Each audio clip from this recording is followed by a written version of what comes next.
There's a small county in eastern Oregon you've probably never heard of, Morrow County. It's quiet, it's rural, and, until about a decade ago, the biggest thing happening was farming. That all changed in 2011, when Amazon flipped the switch on a massive data center right here in the middle of nowhere.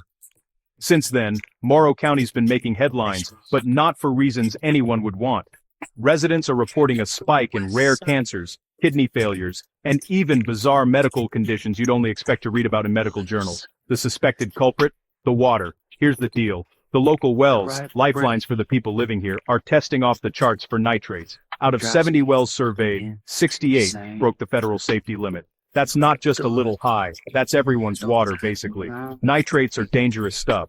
They seep into the water when farms use fertilizer, and in high amounts, they've been linked to everything from cancer to miscarriages and nerve damage. But here's where Amazon comes in. See, data centers like the one Amazon built use a ton of water, millions of gallons, to cool all those humming computer chips. In Morrow County, Amazon pulls water from the same aquifer as everyone else. But when that water runs through their cooling system and evaporates, the leftover wastewater becomes even more concentrated with nitrates. That water, sometimes with nitrate levels 8 times higher than Oregon's legal limit, gets dumped right back into the environment, joining the farm runoff and saturating the water table even more. People started noticing. A former county commissioner, Jim Doherty, went door to door just to see how bad it was. Out of 30 homes, 25 had someone who'd had a miscarriage. 6 people had lost a kidney. One man had to have his voice box removed because of a cancer linked to nitrate exposure, even though he never smoked. Local activist groups like Oregon Rural Action are sounding the alarm.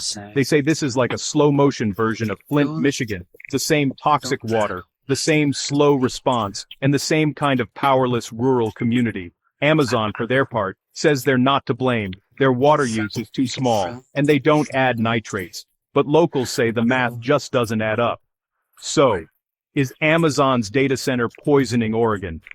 No one's got a smoking gun. But people are getting sick, the water's getting worse, and the only thing growing faster than the nitrate levels is the fear. If you live in an area with big industry and farms, test your water. Don't wait for someone else to sound the alarm. Stay safe, and keep asking questions.